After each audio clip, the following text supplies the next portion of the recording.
राहुल गांधी अब उत्तर प्रदेश के अमेठी के साथ साथ केरल के वायनाड लोकसभा क्षेत्र से भी मैदान में उतर रहे हैं। राहुल गांधी पहली बार लोकसभा क्षेत्रों से 2-2 से चुनावी मैदान में है। दक्षिण भारत को साधने की कोशिश में राहुल का यह कदम जहां कांग्रेस के गढ़ में कांग्रेस अध्यक्ष की जीत तय करेगा, वहीं दूसरी तरफ राहुल के कद को बढ़ाने वाला होगा। तो क्या 2 लोकसभा क्षेत्रों से चुनाव लड़ने का मतलब राजनीतिक कद बढ़ाने वाला होता है? पहले आपको लेकर चलते हैं वायनाड, बताते हैं कैसे कांग्रेस के गढ़ केरल का यह लोकसभा क्षेत्र अचानक हॉट सीट बन गया है। When a prime minister commits something, he is not just a person who is committing it. It is a commitment made on behalf of the country. So what was promised to Andhra was promised by the people of India, not just the Prime Minister of India. The current Prime Minister of India has not fulfilled the promise that the Indian people made to the people of Andhra Pradesh. Kerala के वायनाड संसदीय क्षेत्र से राहुल गांधी को मैदान में उतारने के कांग्रेस के फैसले को दक्षिण भारत, खासतौर से केरल में कांग्रेस के जनाधार को मजबूत करने के प्रयास के तौर पर देखा जा रहा है। दक्षिण भारतीय राज्यों में से केरल में जहां लोकसभा की 20 सीटें हैं, वहीं तमिलनाडु में 39 और कर्नाटक में 28 सीटें हैं। वामदल भले ही राहुल के इस कदम को उनके खिलाफ देख रहे हों, लेकिन कांग्रेस का मानना है कि केरल में राहुल की उम्मीदवारी दक्षिण भारत में कांग्रेस के जनाधार को मजबूत करने का काम करेगी। क्या मोदी जी को यह जानकारी भी है कि वायनाड का नाम वायल नाडू यानी के विलेज ऑफ पैडी फील्ड्स के नाम से जाना जाता है? वायनाड किसानों की कर्म भूमि है।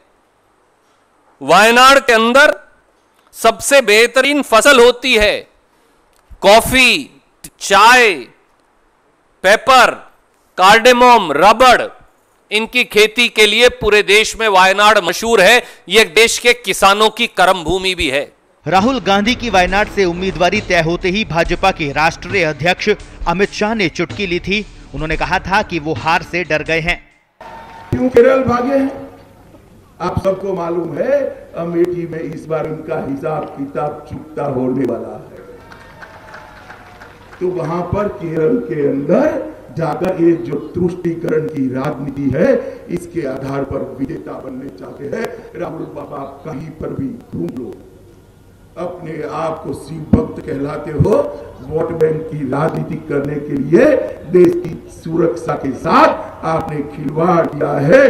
देश की जनता जहां भी जाओगे आपसे हिसाब मांगेगी। उधर कांग्रेस प्रवक्ता रणदीप सिंह सुरजेवाला ने भी पलटवार किया था। उन्होंने कहा था कि भाजपा इस सवाल का जवाब क्यों नहीं देती कि मोदी ने गुजरात क्यों छोड़ा और वाराणसी क्यों गए।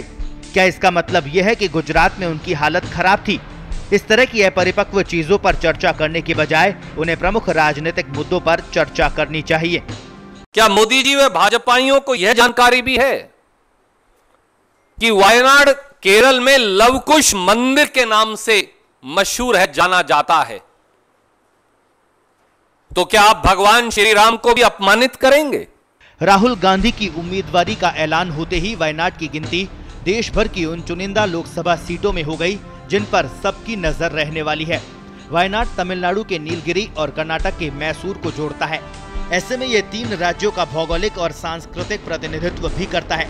इसलिए माना यह भी जा रहा है कि केरल की वायनाड सीट पर राहुल की उम्मीदवारी का फैसला दक्षिण भारत के 4 राज्यों आंध्र प्रदेश, तमिलनाडु, केरल और कर्नाटक में कांग्रेस को मजबूत करने के लिए लिया गया है।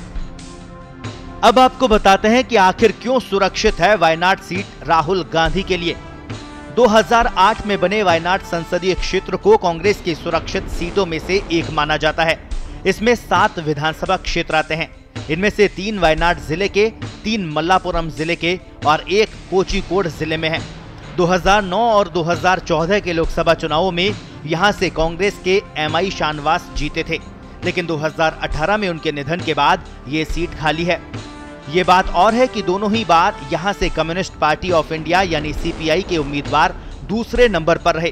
कांग्रेस प्रत्याशी यहां से साल 2009 में करीब 1.5 लाख मतों से जीते थे। वहीं पिछली बार जीत का यह अंतर महज 20,870 रह गया था।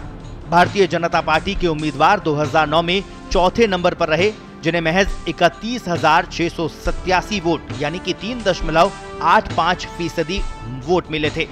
2014 के चुनाव में बीजेपी तीसरे नंबर पर रही। उसके प्रत्याशी को 8.83% यानी कि 80,752 वोट मिले। कांग्रेस अध्यक्ष राहुल गांधी को वायनाड सीट पर उम्मीदवार तय करने के साथ ही एनडीए ने तुषार वेल्लापल्ली को अपना उम्मीदवार घोषित कर दिया है।